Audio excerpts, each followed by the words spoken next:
"You don't live here anymore." That's what the man in the yellow vest said while my grill screamed behind him, propane hissing like a wounded animal. I remember the sound first, not the words, not the sight of him standing on my deck like he owned the place. The sound. A high, thin whistle cutting through the morning stillness, the kind that makes your shoulders tighten before your brain catches up. The smell of gas crept in seconds later, sharp and metallic, riding on the cool pine air. I had just stepped out of the cabin with a mug of coffee still steaming in my hand. The sun was barely over the tree line. Fog clung to the creek like breath on glass. My place sat on 5 quiet acres at the edge of a fading subdivision, more deer than people, more wind than engines. I bought it that way on purpose. I value silence, routine, control over my own small corner of the world. After 20 years in uniform, chaos doesn't excite me anymore. It exhausts me. Mornings were sacred. Coffee on the porch, birds testing the air, a slow scan of the tree line out of habit I never quite lost.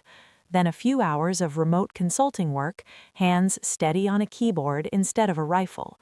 Afternoons were yard work, repairs, maybe smoking meat if the weather cooperated. That grill wasn't just a grill, it was part of the rhythm. Sundays with friends, quiet dinners alone, something solid and predictable in a life that had once been anything but. And now some stranger had his hands on the valve, twisting metal like he was dismantling a car for parts. I set the mug down slowly on the railing. "Step away from that," I said. He turned halfway, squinting at me like I was the trespasser. Mid-30s, cheap safety vest, no company logo, a laminated badge swinging from a lanyard that looked like it had been printed at a library. "HOA inspection," he said. "You're in violation." I waited. People who lie fill the silence too fast. People who know what they're doing don't. "What HOA?" I asked. He gestured vaguely toward the road. "Neighborhood association, new management." There hadn't been an HOA here in years. It collapsed when most of the original homes went into foreclosure after the factory shut down. Half the lots were empty. The rest of us minded our business. I kept my voice even. "There's no HOA." He smiled thinly. "There is now." The grill hissed louder. I stepped closer and shut the valve myself. The man's jaw tightened. His eyes flicked to my hands. Measured. Calculating. "Unauthorized equipment. Fire hazard. We're tagging it for removal."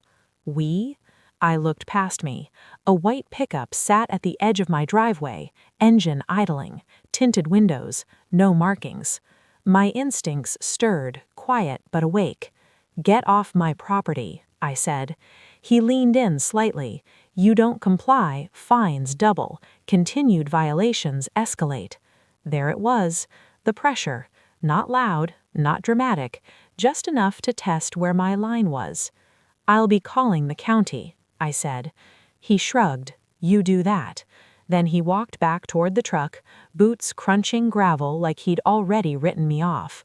I stood there for a long moment, listening to the engine fade, the birds slowly returning to the air.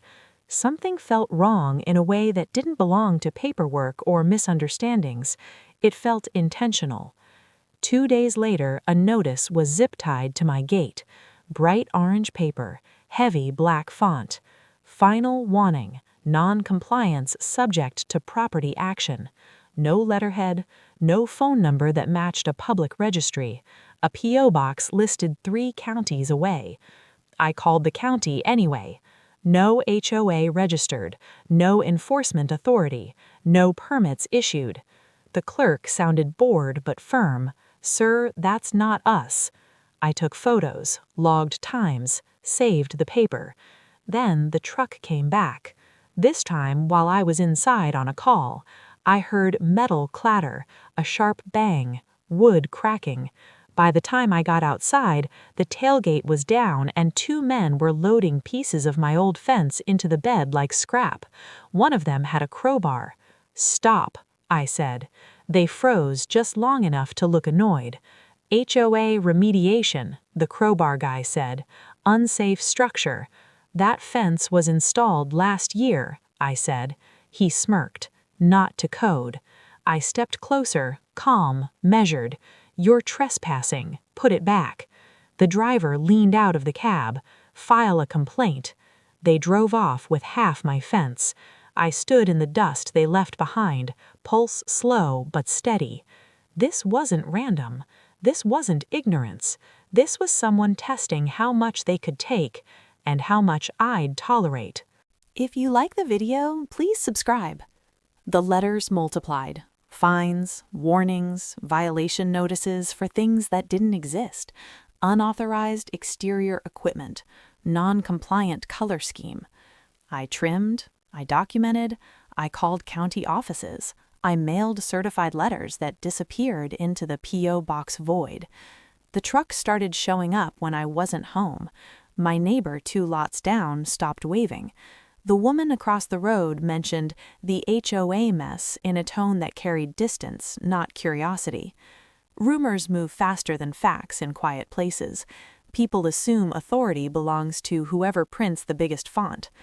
One afternoon, I found my grill tipped over, side panel bent inward, grease tray crushed.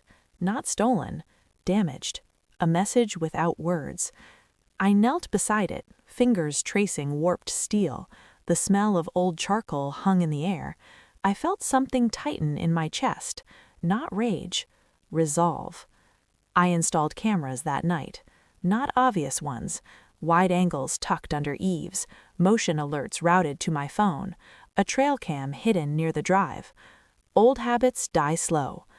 I pulled property records, P.O. box histories, cross-referenced similar complaints in nearby rural communities. Same orange notices, same wording, same truck description. 3 counties, 6 properties, all semi-isolated, all owned by older residents or people who kept to themselves. Scrap theft, extortion masked as fines, pressure until people paid or left. Not sophisticated, just confident. I sent everything to the sheriff's office. They took a report. Nothing moved. A week later, the truck came back. I watched them on my phone while sitting in a grocery store parking lot. 2 men hopped the gate. One carried bolt cutters. The other had a camera, filming damage like they were documenting compliance. They went straight for the grill. I drove. Not fast, not reckless. Focused. When I pulled in, the grill was already on its side again. The crowbar guy was prying at the frame. I stepped out slowly. They turned. There's a moment when people realize the dynamic has shifted, not because of volume or threats, but because the other person isn't reacting the way they expect. "You're done," I said. The driver scoffed. "You're obstructing HOA." I lifted my phone, camera rolling. "I've got you trespassing, vandalizing property, and impersonating an authority. Step away and leave." Crowbar guy hesitated. Driver puffed up. "You touch us, you'll regret it." I didn't move toward them. I didn't need to. They left. But that night, someone spray-painted "delinquent" across my fence. The words stared at me in the floodlight, dripping black like a bruise. It felt like losing ground, like they were getting bolder. I let it sit there for a day. On purpose. Sometimes you let the opponent think they're winning. They came back 3 days later. Midday. Confident. No rush. This time, they brought a flatbed trailer. I watched from inside as they cut the chain on my gate and rolled in like contractors on a job site. The driver carried paperwork. The crowbar guy went straight for the grill again. I let them work. Let the cameras capture everything. Let the trail cam catch license plates and faces. When the crowbar punched through the warped panel, I stepped onto the porch. "Smile," I said. "You're live." They froze. Driver laughed nervously. "You again?"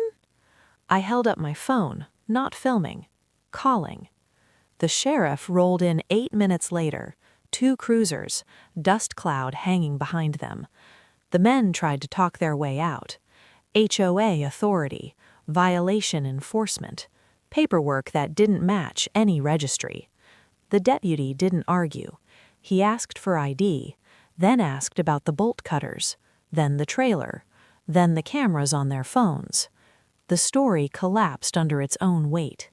Turns out they'd been running the same scam across multiple rural zones, stealing metal, extorting elderly homeowners, flipping materials for cash.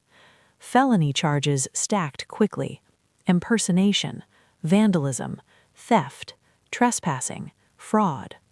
One of them broke down when the cuffs clicked. The grill lay dented and scarred behind them. I watched quietly as they were loaded into the back of the cruiser. No satisfaction rush, just a deep exhale. A week later, the fence was repaired, the graffiti painted over, the grill rebuilt piece by piece. The mornings returned. Coffee, fog, birds. Silence reclaimed its place. Peace isn't something you demand loudly. Sometimes you defend it patiently. If you've ever had someone try to take what's yours through pressure instead of force, I'd like to hear how you stood your ground.